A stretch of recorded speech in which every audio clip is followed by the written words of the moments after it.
औरत क्या है। मैं नहर के किनारे बने ढाबे पर मुर्दा दिली के साथ बैठा चाय का इंतजार कर रहा था। दिल अजीब बोझल सा था और चेहरे पर 12 बज रहे थे।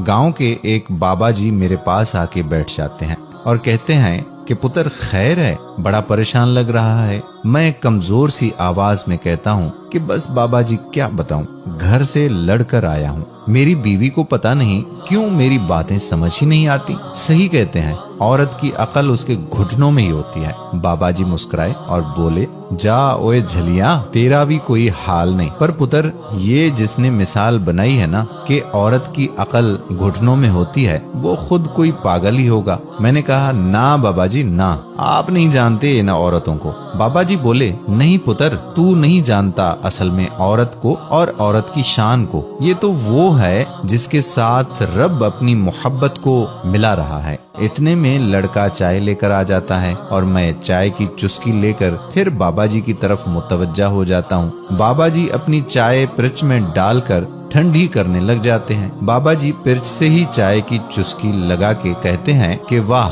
मजा आ गया चाय का। चाय की तारीफ करने के बाद बाबा जी कहते हैं कि सुन पुत्र, रब वो जात है जिसे किसी भी चीज की कमी नहीं है। उस जात ने खुद की मोहब्बत के बारे में बताना था कि वो इंसान से कितनी मोहब्बत करता है, तो उसने माँ का नाम लिया कि वो 70 माँओं से भी ज्यादा प्यार करता है। जबकि माँ एक औरत है। बेटी को अल्लाह ने अपनी रहमत करार दे दिया, जबकि बेटी भी एक औरत है। पुत्र, मेरा मानना ये है कि हम मर्द औरत का मुकाबला कर ही नहीं सकते। कहाँ औरत आला ज़र्फ और फराग दिल की मालिक और कहाँ हम कम ज़र्फ और तंग दिल मर्द। मुझे बाबा जी की बातें लुभाने लग गई थी।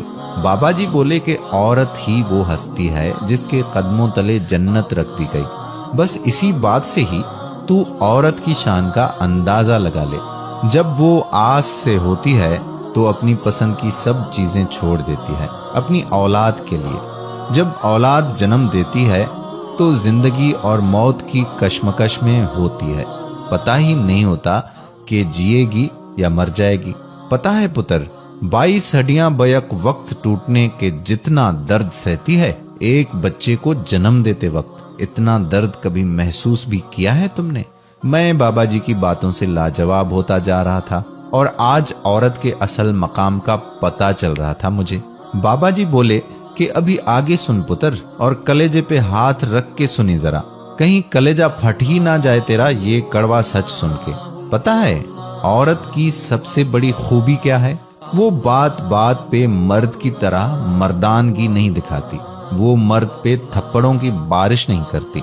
वो मर्द को उसकी औलाद के सामने गंदी गंदी गालियां नहीं देती। वो गैरत के नाम पर मर्दों का कत्ल नहीं करती। वो भूखे भेड़िए की तरह किसी पे झुपट के उसका रेप नहीं करती।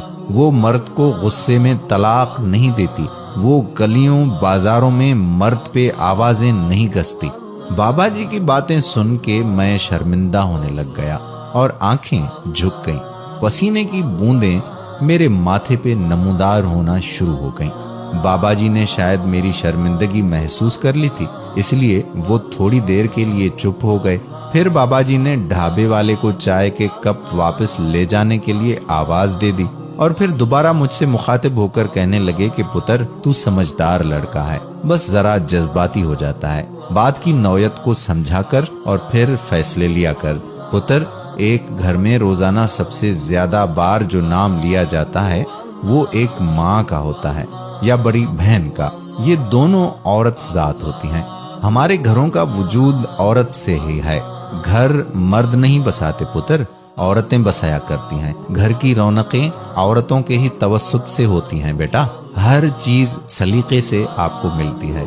कपड़े साफ सुथरे मिलते हैं, बर्तन धुले धुलाए मिलते हैं, बेहतरीन खाने हमें नसीब होते हैं, छोटे छोटे बच्चों की देखभाल बखूबी सरंजाम दे जाती है। तो पुत्र, ये सारा जादू एक औरत ही चलाती है, वरना तू एक सग्गा बाप भी अपने छोटे बच्चे को ज्यादा देर तक बर्दाश्त नहीं करता। बच्चा ज्यादा रोए तो शोहर अपनी बीवी से कह देता है कि इसे कमरे से बाहर ले जाओ, मेरी नींद में खलल पड़ रहा है।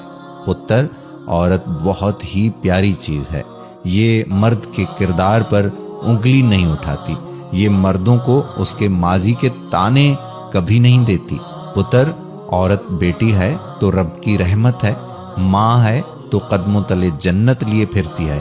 बाबा जी की बातें सुन के पता चल रहा था कि औरत दुनिया की कितनी अनमोल दौलत है। वो किसी ने क्या खूब कहा है ना कि वजूदे जन से है कायनात में रंग। फिर बाबा जी बोले कि जा पुत्र, घर चला जा, तेरा चेहरा बता रहा है कि तू सब समझ गया है और अब तेरा जल्दी घर जाने को दिल कर रहा है। मैं बाबा जी के कदमों में बैठ गया और बाबा जी के हाथ चूम के बोला कि शुक्रिया बाबा जी, आपने मेरी गलती को देख के कोई सजा नहीं सुनाई, बल्कि मेरी गलती को सुधारा और एहसास करवाया कि मैं गलत हूँ, मुझे सबकी इज्जत करनी चाहिए। बाबा जी मुस्कुराए और मेरे सर पर हाथ फेर कर बोले, जीता रहे पुत्र, और अब घर जा, घर वाले तेरा इंतजार कर रहे होंगे। वापस घर जाते हुए मेरे कदमों में एतमाद था और दिल बहुत ज्यादा मुतमईन था। काश किसी के दिल में उतर जाए ये हमारी बात और रब्बे करीम अमल की तौफीक अता फरमाए। आमीन सुम्मा आमीन या रब्बल आलमीन। मेरे प्यारे भाइयों और मेरी मोहतरम बहनों, वीडियो पसंद आई हो तो एक भी लम्हा जाया किए बिना इस वीडियो को शेयर कर दें, क्योंकि कई ऐसे घर हैं जहां अभी ये वीडियो दिखाने की बहुत सख्त जरूरत है। आपके एक शेयर से क्या क्या तब्दीली आ सकती है, इस बात का आप अभी अंदाजा भी नहीं लगा सकते। तो इस वीडियो को ज्यादा से ज्यादा शेयर कीजिएगा। इंशाअल्लाह किसी और मौजू पर फिर आपके साथ मुलाकात होगी।